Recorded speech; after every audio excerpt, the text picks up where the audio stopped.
Assalamualaikum warahmatullahi wabarakatuh.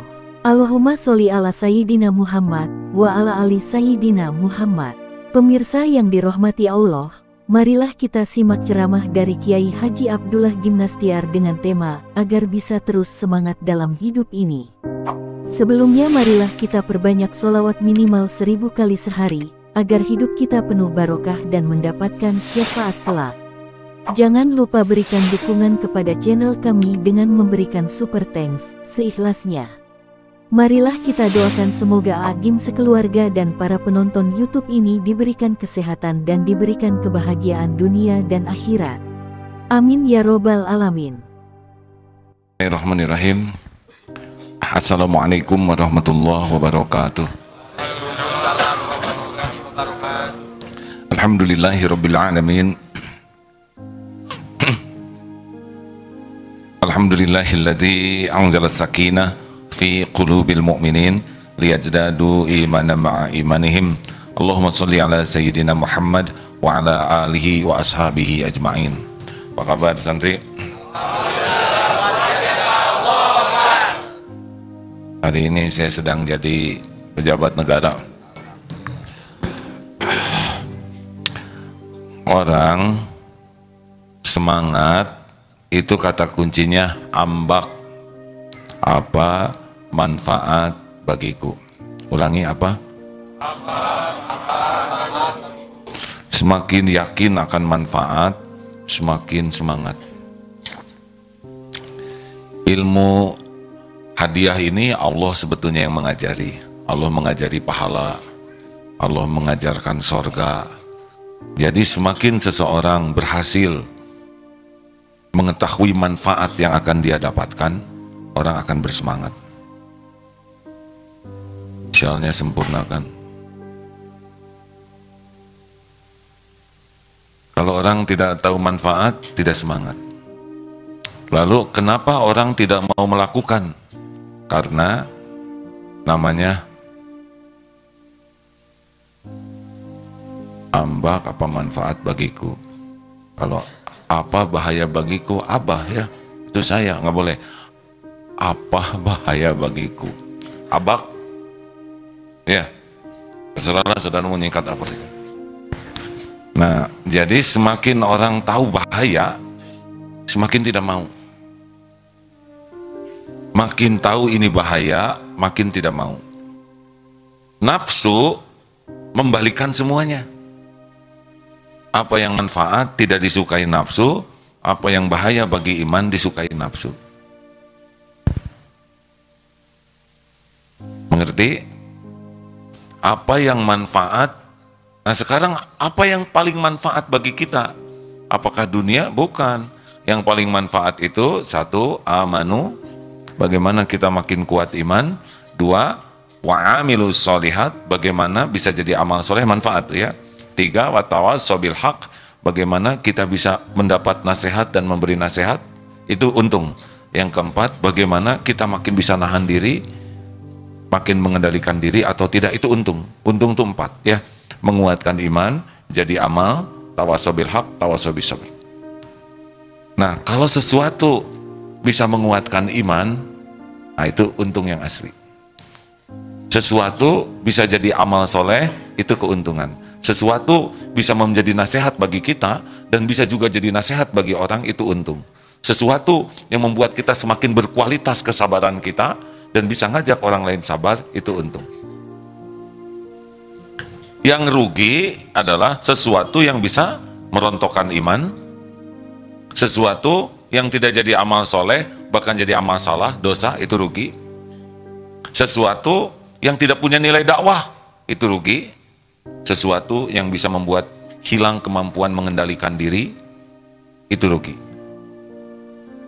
Nah sekarang lihat kegiatan kita apa, ukur saja ke sana. Mancing misal, menguatkan iman tidak? Nah, tunggu dulu, belum ke mancing. Merokok,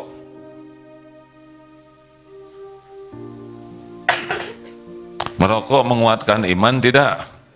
Merokok jadi amal soleh tidak? Merokok jadi dakwah tidak? Kamu jawab tidaknya yang sabar ya. Merokok menghabiskan uang tidak? Kayak ada kelompok perokok nih auranya nih. Gitu pikirannya. Pacaran meningkatkan iman atau meningkatkan pulsa? Kamu jawabnya pakai hati ya, jangan asal bunyi, karena penjiwaan, nada itu menentukan karakter ya.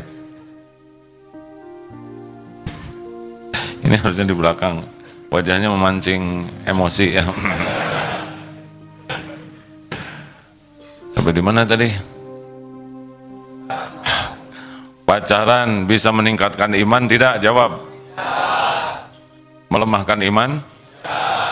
Jelaskan bagaimana pacaran melemahkan iman. Maksiat. Benar. Gimana? Maksiat. Kamu meniru yang ini. Astagfirullahaladzim. Pacaran bisa jadi amal soleh tidak? Jadi apa? Amal salah, dosa. Pacaran bisa jadi dakwah tidak? Tidak. Malah merusak dakwah, benar? Pacaran bisa meningkatkan kualitas sabar, menahan diri, atau makin gak bisa nahan diri.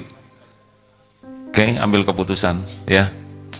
Emang ngambil keputusan tidak semudah ceramah, tetapi makin jelas kerugian, makin kuat untuk ambil keputusan.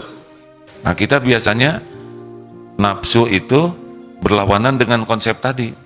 Nafsu itu membuat indah sesuatu yang mencelakakan.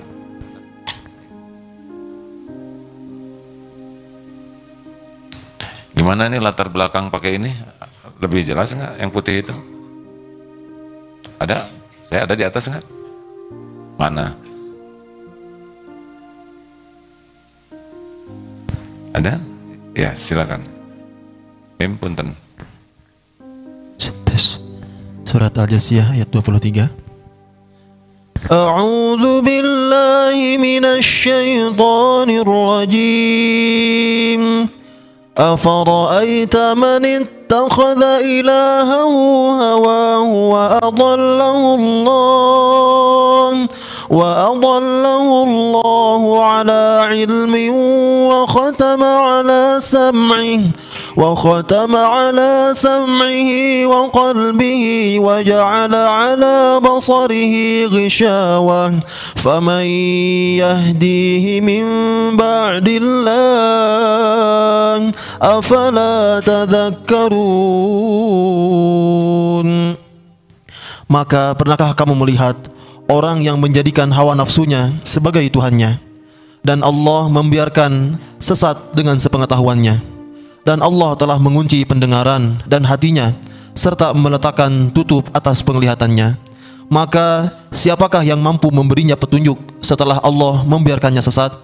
Mengapa kamu tidak mengambil pelajaran? Jadi kalau orang sudah menuhankan nafsu ya begitu. Mau dinasehatin apa saja susah. Nafsu ini hanya ikut kepada tipu daya setan.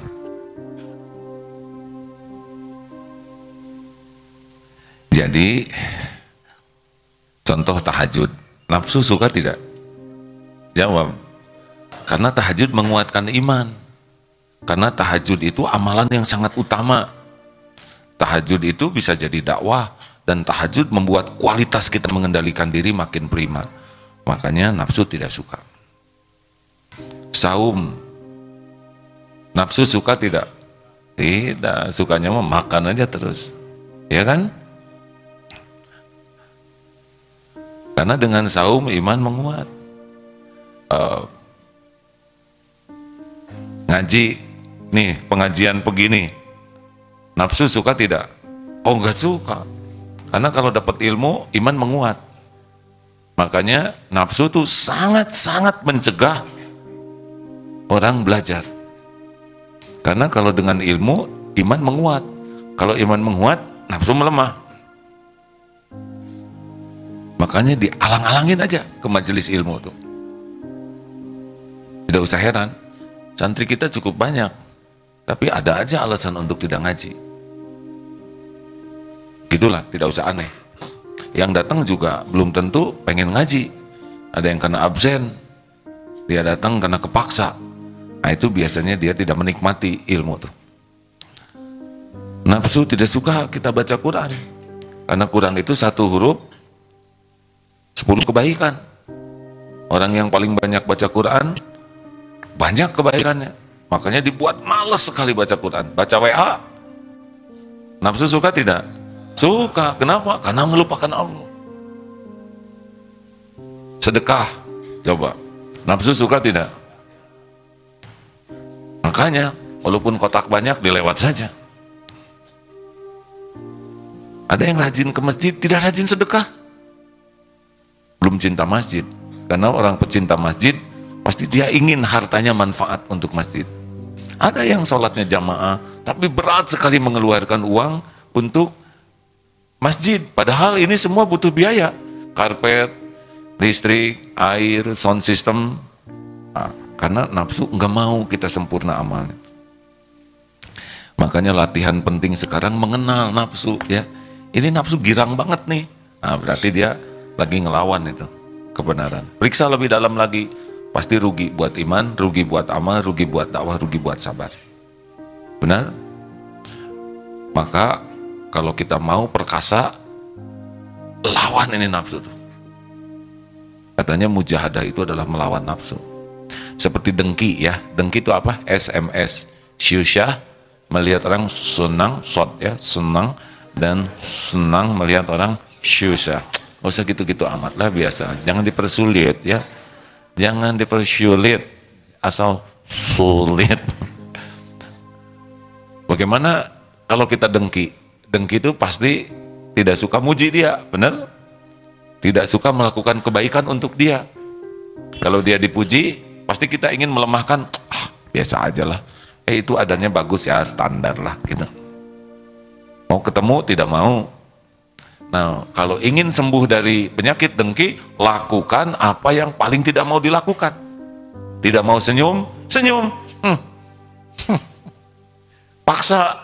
Tidak mau ketemu, ketemu. Tidak mau salaman, Kalau dia dipuji, akui, dia keren. Iya, iya. Walaupun nadanya sumbang, paksakan.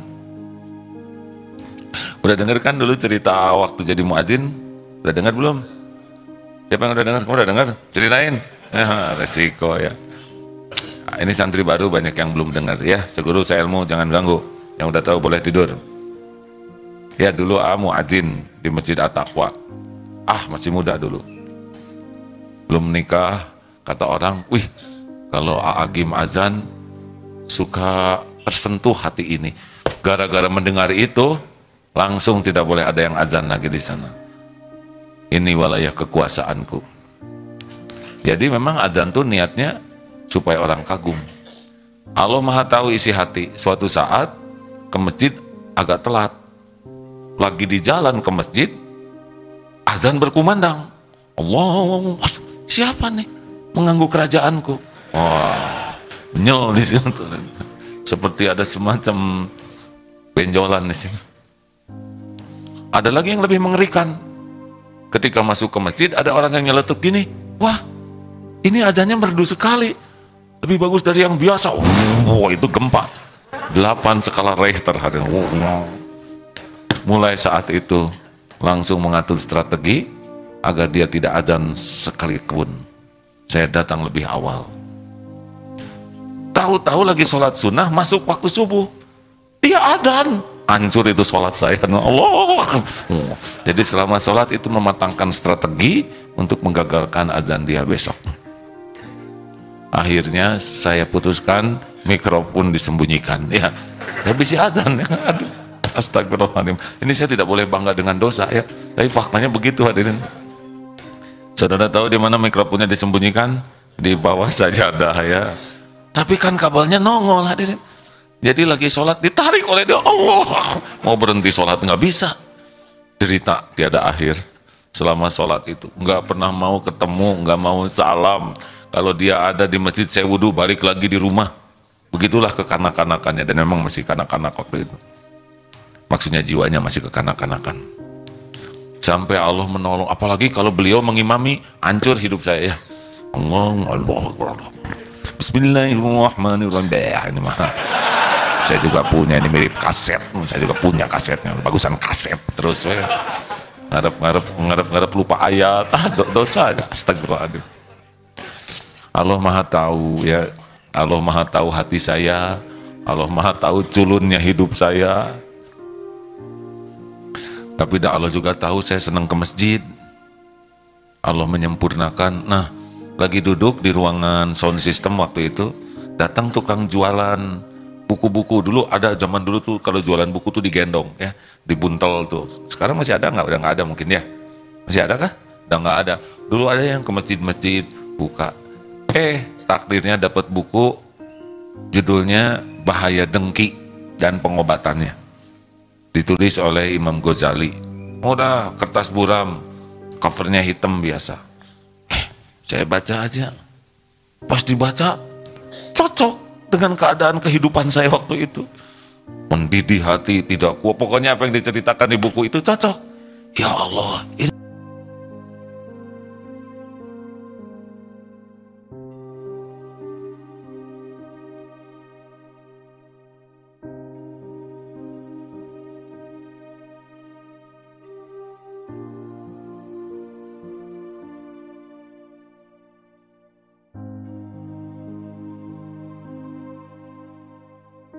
derajat, ngangkat aja. Kalau Allah rezeki, rezeki aja. Kalau Allah ngasih jodoh, jodoh aja. Kita dengki, kita aja yang apes. Kita yang zolim, kita yang sengsara. Akhirnya diputuskan saya harus bebas dari kedengkian ini. Caranya, lakukan apa yang paling tidak mau dilakukan. Kalau pas ke masjid ketemu, Assalamualaikum mas. Walaupun berat, saya harus salam. Asong kantang, Assalamualaikum. Walaupun tidak simetris, senyumannya nggak apa-apa.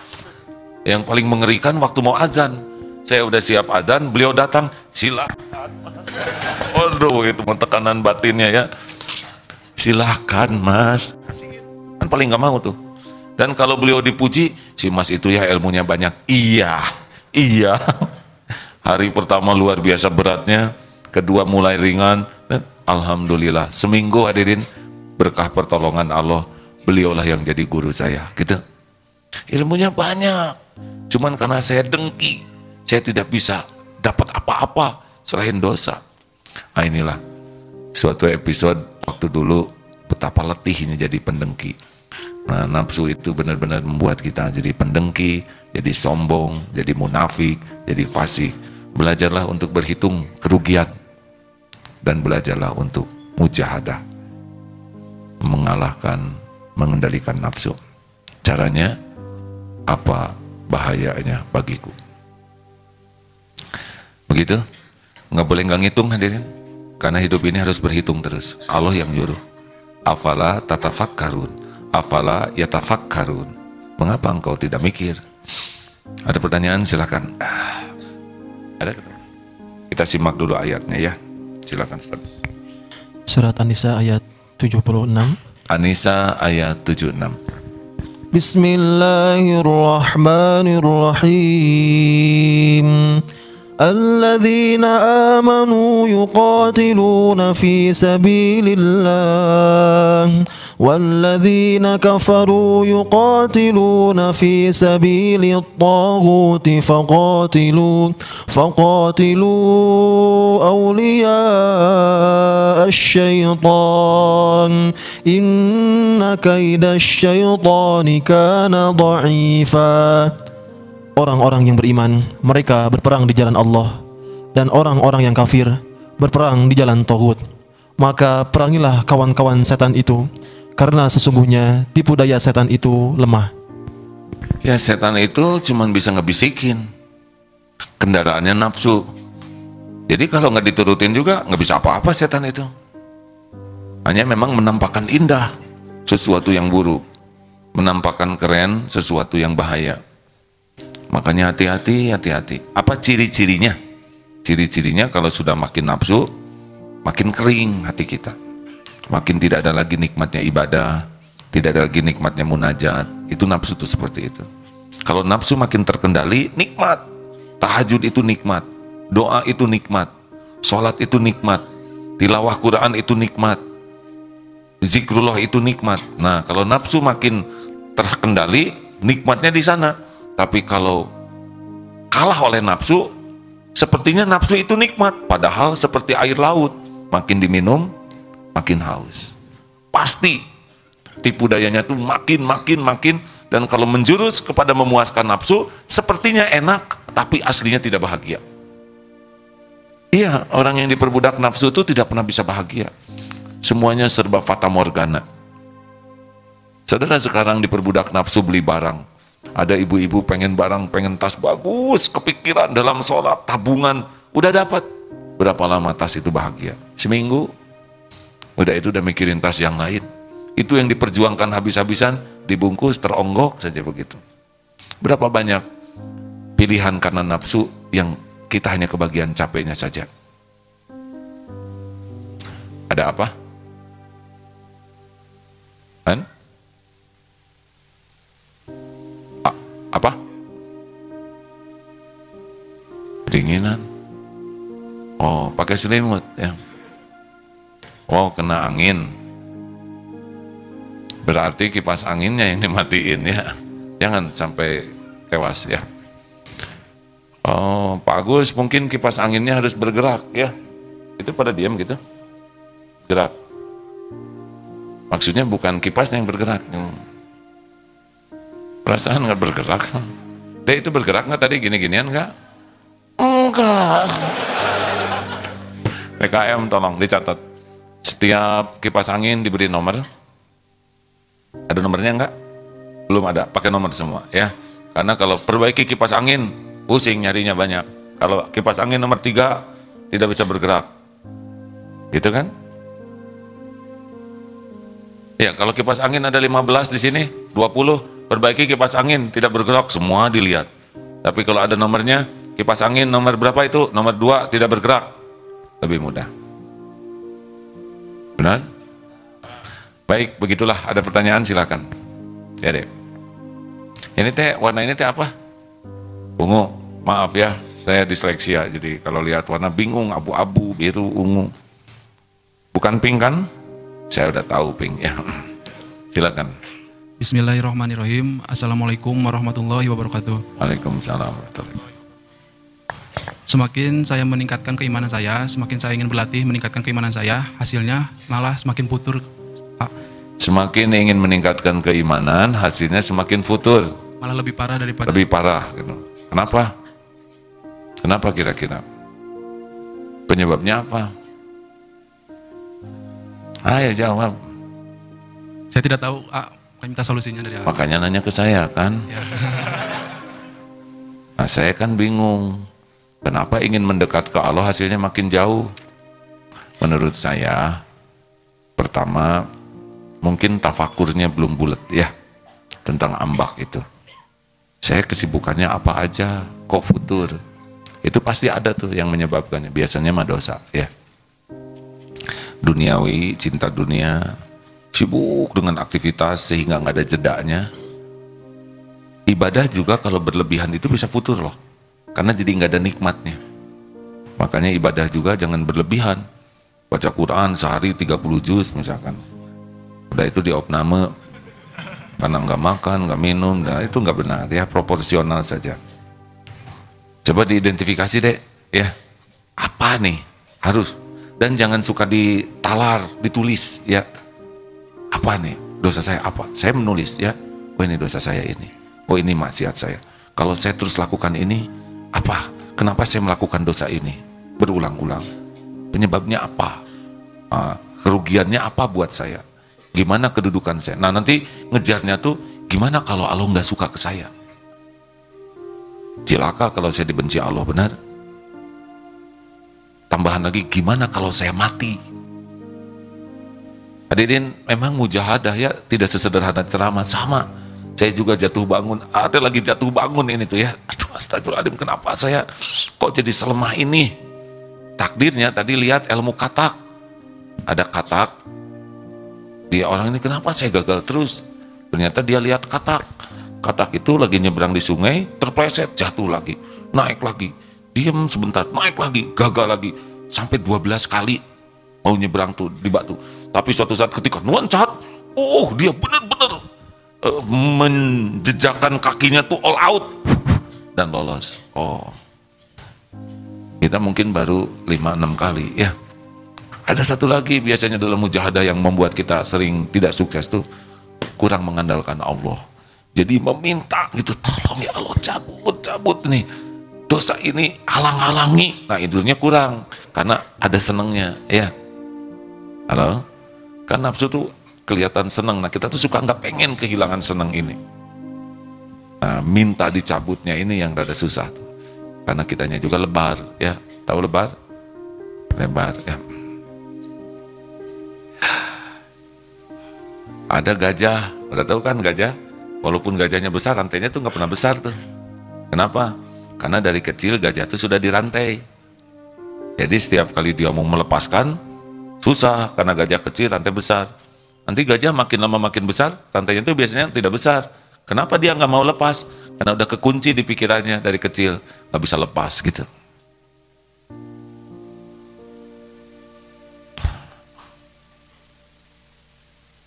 Ya begitu, saudara mikir, saya juga lagi mikirin diri sendiri ya. Ya, ada pertanyaan selanjutnya. Harus ada namanya dobrakan, jadi nggak bisa biasa. Kalau kita kalah lagi ya, kita mau bangkit kalah. Nah ini harus ada effort yang tenang ya. Jadi harus ada, kan dalilnya walladzina jahadu fina lanahdiyannahum subulana. Misal nih ya, kita diperbudak HP, misal. Ini gak bisa lepas nih dari HP itu. Pengen buka aja. Nggak pegang sama sekali nggak mungkin karena penting. Apalagi kan ada yang suka bawa HP itu 3 ya, seperti magasen. Jejerin kalau mau sholat tuh. Sepertinya keren kita kalau megang HP terus tuh. Dan selalu ngejawab setiap waktu. Kalau saya ada karyawan di DT yang ngejawab aja gitu ya, nah ini nggak kerja berarti dia ya kan, kerjanya yang ngejawab. Waduh tapi gimana susah, ganti nomor coba, dijamin nggak ada yang nge-WA, bener? Cukup cuman 1 orang, dia aja nanti yang nge-WA, stekar kebek. Tapi itu langkah ya, ada seseorang yang edik sekali ke HP itu. Gimana nih, udah ganti nomor, tapi gimana nanti ganti nomor? Ganti nomor orang nggak ada tahu, ya kan cuma 2 yang tahu. Emang dia lihat lagi, itu lagi ya. Tapi makin lama makin terbiasa. Ada ibu-ibu yang selalu buka HP waktu tahajud tuh, ya nggak? Selesai bangun tidur, bangun, broadcast, dia sendiri buka. Sholat, assalamualaikum, buka lagi gini. Gimana udah Bu matiin, dunia baik-baik saja. Kemarin nge-WA, alhamdulillah bisa katanya. Tahajud saya tidak terganggu, saya baru buka lagi nanti subuh. Suami masih ada, anak ada, ya nggak? Apa yang gawat? Dokter spesialis bukan. Kecuali dokter spesialis kandungan, kan yang melahirkan tidak bisa ditunda ya. Besok Bu, tahan aja dulu. Ini udah nongol bayinya ya, besok lagi lah ya nggak? Saya mengerti dokter Wid itu kan dokter spesialis kandungan, pasti on terus. Karena bayi kan tidak bisa ditunda. Benar? Jangan sekarang atuh bayi, besok lagi, lap lagi, nggak mungkin. Ya, ada pertanyaan? Tidak ada, selesai nih. Ini forum relax ya kita. Dek, makanya pertanyaan tidak boleh pembebani yang ditanya. Assalamualaikum warahmatullahi wabarakatuh. Waalaikumsalam warahmatullahi wabarakatuh. Bagaimana atau apa motivasinya agar bisa melakukan sesuatu dengan konsisten, atau bahasa doanya dengan istiqomah? Ya, kalau secara teori orang itu akan bisa istiqomah dalam berbagai amal ketika dia istiqomah dalam zikrullah. Karena fadzkuruni adzkurkum, makin ingat ke Allah, Allah ingat ke kita. Allah ingat ke kita tuh berarti hidayah, petunjuk, menguatkan iman, mencegah maksiat. Makin kurang zikirnya, maka kemampuan istiqomah untuk amal-amal lain juga akan berkurang. Maka awalilah dengan istiqomah zikrullah. Bagaimana supaya istiqomah berzikir? Pasti harus pakai target. Berapa target istighfar sehari? Udah punya belum? Belum. Punya target apa habis sholat? Zikir-zikir sunnah Rasul. Apa habis subuh? Habis asar? Pakai target nggak al-masurat? Tidak. Quran Berapa target sehari? Berapa halaman? Berapa lembar? Ya, nggak pakai target 14. Solawat. Innallaha wa malaikatahu yusholluna 'alan nabi. Sesungguhnya Allah dan para malaikat bersolawat kepada Nabi. Satu kali kita solawat kepada Rasulullah Sallallahu Alaihi Wasallam, maka Allah Subhanahu Wa Taala 10 kali solawat kepada kita. Siapa yang menguasai takdir? Siapa yang pasti yang mengabulkan doa? Siapa? Allah kan? Nah kalau Allah mendoakan kita, udah pasti diijabah. Pertanyaannya, seringkah kita solawat? Pasti jarang, ya kan? Karena sekali kita solawat, 10 kali Allah bersolawat kepada kita. Itu mah diijabah hadirin. Berapa kali solawat sehari? Jarang. Jadi awalilah dengan membuat target zikrullah. Amalan yang paling ringan, paling berat timbangannya, paling mensucikan, paling mengangkat derajat, lebih baik dari menafkahkan emas dan perak, lebih baik daripada membunuh dan terbunuh dalam pertempuran di jalan Allah, adalah zikrullah ta'ala. Coba itu saja dulu deh. Cari zikir-zikir yang disunahkan Nabi, nggak usah mengada-ada, ya, yang ada saja. Kalau Rasulullah tanpa dosa 100, atau kita banyak dosa gini mungkin 101, ya, 102. Milih Rasul kan? Berapa? Gitu. Terakhir.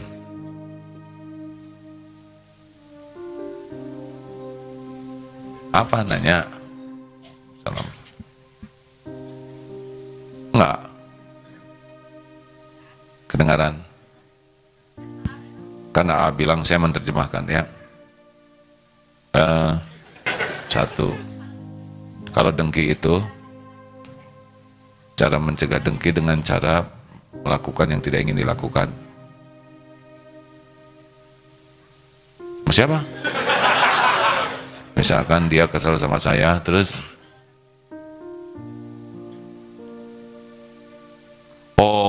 bagaimana hati jengkel tapi kita senyum?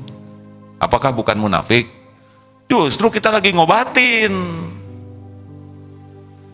Ya udah tuh gimana ini tuh?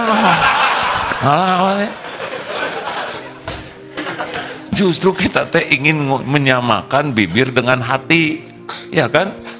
Kalau munafik itu kan enggak mau, dia pura-pura baik, padahal hatinya tidak mau jadi baik. Itu munafik, ya. Kalau kita pengen jadi baik, kalau belum bisa dua-duanya seragam, bibir dulu yang dinaikin sambil hati menyembuhkan, gitu. Bedanya targetnya, kalau orang munafik, emang dia memelihara keburukan itu. Kalau kita ingin lepas dari keburukan itu. Ngerti nggak sih? Apa-apa nggak ngerti juga sok ya hadirin ya. Ya gimana kalau kita nggak memaksakan diri, ya nggak bisa berubah nanti syariatnya. Beda dong orang yang mujahadah dengan yang munafik. Kalau munafik itu menyembunyikan kebusukan hatinya, dia nggak pengen sembuh karena dia udah merasa benar. Kalau kita kan pengen sembuh, makanya ikhtiar. Terakhir, ya, bawah ada 2 ya. Aku dulu, silakan. Adek, maju dikit deh, kabelnya ini. Assalamualaikum warahmatullahi wabarakatuh. Ya sudahlah, menyebut akhwat ikhwan yang bun. Kan? Emang saya mau ngomong sama akhwat, tapi ada yang ngomong duluan, nggak apa-apalah daripada tertekan. Ya, silakan deh, Bu. Mau ini dulu. Yang mana tuh? Ini mengalah, itu mengalah, disita loh hadirin. Ikhwan dulu katanya, karena lady first ya. Ya, yang silakan. Ayo dek. Ya, punten mau nanya, kalau misalnya kan ini ya, jarak itu menentukan, ada yang 3 jari. Punten mau nanya, kalau misalnya kan lagi sakit ke dokter gitu, suka di konsultasi gitu kan. Oh kamu tuh misalnya sakitnya gara-gara nafsu makan kamu tuh kurang gitu. Apakah itu termasuk nafsu itu apakah ada yang baik kah atau enggak? Maksudnya nafsu kan suruh di iklan juga kan meningkatkan nafsu makan gitu. Itu gimana? Aduh, menilugu pisan hadirin. Itu beda coupling hadirin. Tenang, tidak boleh nafsu. Saya tidak boleh. Punten nak, punten. Nggak apa-apa. Nggak. Atuh masa kita nggak boleh punya nafsu makan, hadirin. Jadi begini deh, ini polos pisan, hadirin, tenang, tenang. Jadi nafsu itu beda kaplingnya. Nafsu makan mah normal. Bahkan anak saya malah dikasih vitamin supaya nafsu deh. Tapi beda lagi, ada nafsu makan secara fisik ya, ada lagi nafsu makan yang bukan fisik tetapi nafsu. Misal kita ingin makanan yang mewah, itu beda, itu bukan keperluan perut, itu keperluan nafsunya. Kan ada yang nafsu makan untuk keperluan fisik, itu mah nggak apa-apa deh. Malah kalau ada kurang nafsu saya wawelin ya, kasih vitamin, ada yang kasih jamu, itu mah nafsunya beda kapling. Tapi ada yang nafsu, wah saya pengen steak, tahu steak? Steak golf tuh, oh. Makan steak yang itu 200, apalagi ada kan ada sekarang sapi yang apa, yang sapi digemukin, dipijat katanya, dikasih arak supaya gemuk. Nah, ini udah jelas nafsu ya, bukan perkara nafsu fisik, itu mah nafsu makan yang memang nafsu. Wah, sekali makan 1 juta. Padahal ya cuman gitu aja. Kan nafsu makan segini. Oh, cuman segini. Lewat 1 jari udah gak ada rasa. Allah ciptakan rasa itu cuman di lidah. Benar? Ada yang lapar mata. Lihat ini pengen, lihat itu pengen. Contohnya keondangan. Terutama ya santri yang perbaikan gizi. Oh, lihat kondangannya. Lihat itu tuh dicicil semuanya. Padahal infak dia cuma 1.000 di amplop tuh, yang emang amplopnya besar, isinya 1000-an. Es krim, semua dimakan, nggak habis karena kekenyangan, simpen di kolong kursi. Ah, itu jelas nafsu. Bisa dibedakan deh. Nah, syukurlah. Syahwat juga nafsu, itu bisa jadi amal soleh kalau nafsu itu pada yang halal. Tapi kalau syahwat tidak pada yang halal, jadi dosa. Orang ada yang udah nggak punya nafsu sama lawan jenis, itu bermasalah. Apa ketawa gitu? Ada yang harus makan obat, Viagra dan sebagainya, tapi kurang nafsu. Gitulah. Ada yang masih nafsu, diam ya, nggak usah makan obat, makan tobat ya. Terakhir, Mbak. Assalamualaikum. Waalaikumsalam. Ya, silakan. Saya nak tanya. Saya nak tanya. Oh, Malaysia kah? Ya. Ya, paham tadi penjelasan saya, paham tak? Translator. Translator? It's good, ya, enggak? Oke, silakan. Saya nak tanya. Jikalau kita buat sesuatu. Kurang dekat. Jikalau kita buat sesuatu. Jikalau tetap kita disalahkan juga. Walaupun kita tahu benda tu hanyalah satu yang tak betul. Maaf. Apa ini pada ketawa begini? Saya tak nampak TV lah ya. Itu anak-anaknya. Alhamdulillah. Diulangi. Tak paham. Ayo. Jikalau kita selalu dipersalahkan. Selalu dipersalahkan. 100%. 100%? Bukannya, ya. Atas sesuatu yang bukannya kita buat ataupun bukannya dari kita. Macam mana kita berdepan dengan orang tu? Macam mana kita nak berdepan dengan orang tu? Orang Indonesia slow motion ya, how to hear. So, kalau disalahkan 100%, always berarti ya, selalu ya, 100% oleh someone, padahal tidak salah begitu? Yes. Ya, terus bagaimana? Terus bagaimana kita nak berdepan dengan orang tu dengan keadaan, bagaimana kita nak berdepan dengan orang tu dengan keadaan yang normal? Berhadapan-hadapan. Oke, ya. Terus and then bagaimana berhadapan dengan orang itu? Ya.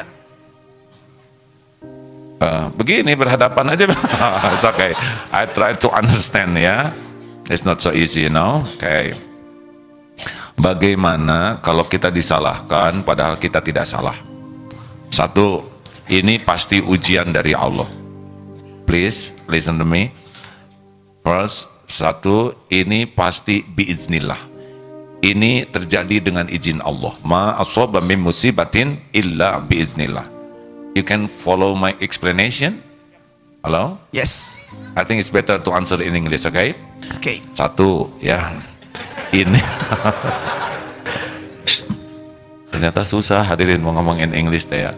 So, the first, satu, ini biiznillah. Ini terjadi memang Allah mau. Izin Allah. Ujian untuk kita. Dua, ya. Kalau you feel hurt in your heart, sakit. You feel break in my Break? heart. Yeah. Apa badan? Breaking in my heart. Looks like hancur apa sih? Break. Oke. Something destroy your heart. Ya. Oh, it's not so easy. Begini Mbak. Begini Bu, kalau terasa sakit di sini, that's mean Allah help you to erase your sin. Good. Jadi itu adalah karunia Allah untuk menghapus dosa. You know why? Karena ada dosa yang tidak bisa dihapus kecuali dengan hurt, hancurnya hati, sakitnya hati. Mengerti tak? Yes. Punya dosa tidak? Yes. A little, all middle, all many, all Every second. banyak sekali. Nah, itu karunia Allah, salah satunya adalah dengan disakitin. Ngerti? Jadi kalau someone hurt you, that's mean Allah want to help you to erase your sin. Jadi ada dosa yang tidak bisa dihapus kecuali dengan disakitin. Nafsu mungkin tidak terima, tapi itu begitu. Jadi kalau sakit di sini itu pasti bagian dari dosa. Supaya tidak terlalu sakit, our fokus kita bukan kepada orang yang menyakiti, tapi fokus kita kepada dosa kita. Makanya bawa istighfar. Bring it to istighfar, to taubat. Allah will help you to give your heart sakinah. Yes. And whenever we don't have the perfect life, the same life to others, it is a different things that people will. Okay, good ya. I try to understand. Tapi itu ya, satu, first, ini terjadi dengan izin Allah. Surat At-Taghabun ayat 11. Yang kedua, surat An-Nisa ayat 79. Kalau ini sakit, pasti ini karena dosa saya. Walaupun seperti kita hilang, someone mencuri dompet kita, mencuri our wallet ya. Nah itu dia dosa, yang mencuri itu dosa. Tapi kita dicuri, that is pasti ada dosa kita di sana. Paham tak? Jadi kalau terjadi something happen kepada kita, sakit, itu pasti ada dosa yang mengundang sakit itu become to happen. Ya. Yeah. I try to explain in English, but it's not so easy, It's okay. you know. Yeah, I'm so well. sorry. Jadi banyak istighfar. Terus tangisi dosa. Air mata tobat itu adalah obat. Ya. About him, siapa yang menyakiti kita, itu adalah step akhir. Last step, the first step, you have to tobat. Ini harusnya. Mengerti? Biasanya kita menjadi sakit karena kita terlalu banyak memikirkan orang yang menyakiti kita. Harusnya kalau kita disakitin orang, tobat. Kalau kita fokus ini pasti karena dosa saya. Ini sakit pasti karena saya sudah pernah melakukan dosa. Whatever ke siapa. Mungkin ke orang lain, mungkin ke orang tua, mungkin ke anak. Tapi kembalinya lewat someone, itu adalah, ini prosedurnya. Ya. Maybe tomorrow I'm going to tell you something. Yeah, but tonight is enough. Oke? Okay? Tidur di sini? Okay. Ya, bagus. Di Malaysianya di mana? Johor Bahru. Johor Bahru. Oh, dekat Singapura ya. Oke, terima kasih. Maaf ya. Karena ini, ngerti nggak saudara? Ini namanya mix ya, campur aduk ya. Betul? Tapi bisa dipahami tidak? Boleh. Ya bisa. Boleh, saya boleh faham. Oke. Okay. Kamu kayak nggak ngerti, nggak apa-apa lah, khusus buat yang ini nggak ngerti ya. Terima kasih ya Bu, saya mohon maaf ya. Sama. It's okay? Yeah, I'm okay. Ya, maybe tomorrow ya. Okay. Nah begitulah manfaat buat teman-teman juga ya. Setiap rasa sakit yang ada, kita harus banyak tobat. Pasti ini ada dosa. Ma asobaka min hasanatin famin Allah, wa ma asobaka min sayyiatin famin nafsik. Dari dosa sendiri. Apapun sakitnya ya, kena pintu, jatuh, kena kucing, menginjak apa, duri, semua sakit, semua lelah, semua kata-kata yang tidak enak itu adalah kafarah. Perbanyak istighfar, sesudah tenang nanti akan ada jalan keluar. Pertolongan Allah itu tahap pertamanya adalah tenang dulu ya. Jadi kalau belum tenang, belum ada tahap selanjutnya.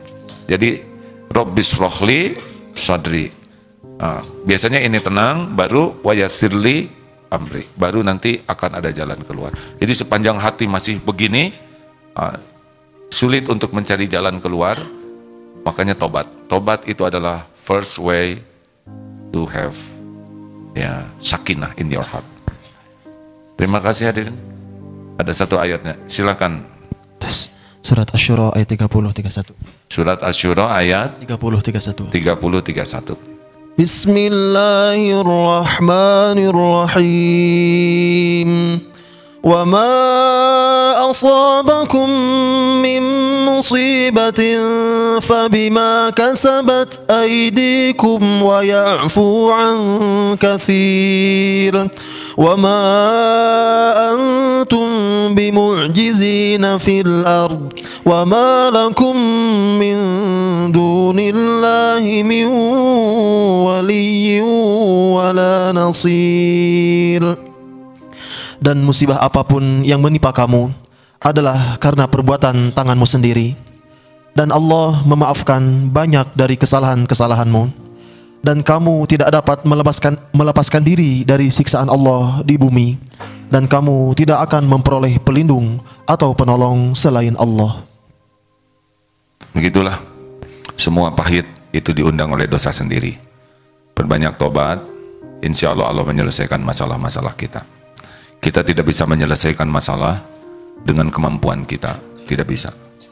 Kita hanya bisa menikmati masalah selesai dengan pertolongan Allah Subhanahu wa taala. Surat Yunus 107, wa yamsaskallahu bidurrin fala kashifa lahu illahu. Sekira Allah menimpakan kemudaratan bagimu, tidak ada yang bisa menghilangkannya selain Allah sendiri. Dan jika Allah memberikan kebaikan bagimu, tidak ada yang bisa menolak.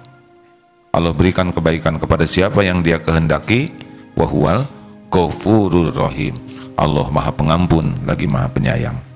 Terima kasih sahabat-sahabat, adik-adik sekalian. Allahumma sholli ala sayyidina Muhammad wa ala alihi wa ashabihi ajma'in. Alhamdulillahirabbil alamin. La haula wala quwwata illa billahil aliyil azim. Rabbana atina min ladunka rahmah wa hayyi lana min amrina rasyada. Allahumma inna nas'aluka salamatan fid din wa afiyatan fil jasad wa barakatan fil rizqi wa ziyadatan fil ilm. Allahumma inna nas'aluka imanan kamilan wa yaqinan sadiqan wa qalban khashi'an wa lisanan dzakiran. Allahumma inna nas'aluka taubatan nasuhan wa taubatan qoblal maut wa rahmatan 'indal maut wa maghfiratan ba'dal maut. Allahumma hawwin 'alaina fi sakaratil maut. Allahumma inna nas'aluka husnal khatimah wa na'udzubika min su'il khatimah. Wahai Allah yang Maha Menatap, kuatkan iman kami ya Allah. Berikan kami kesanggupan menjauhi maksiat. Berikan kami kekuatan menjauhi dosa. Cegahlah kami dari perbuatan hina. Ya Allah, jangan nampak indah apa-apapun yang Kau haramkan. Tampakkan dunia seperti yang Kau tampakkan kepada Rasul-Mu, pada kekasih-Mu. Ya Allah, penuhi hati kami dengan selalu ingat padamu.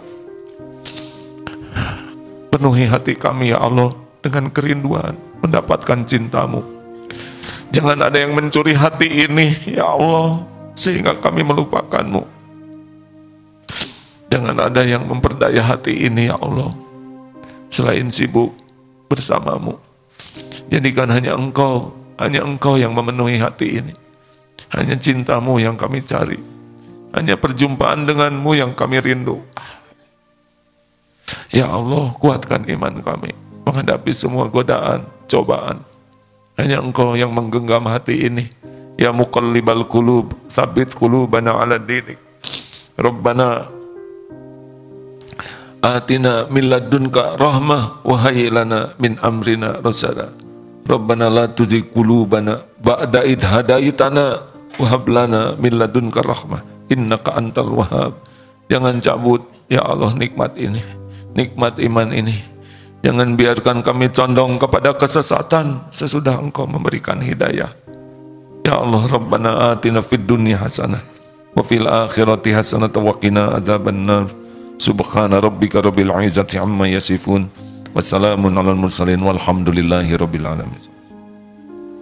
Terima kasih hadirin, doa akhir majlis. Subhanakallahumma wa bihamdika asyhadu an la ilaha illa anta astaghfiruka wa atubu ilaik. Assalamualaikum.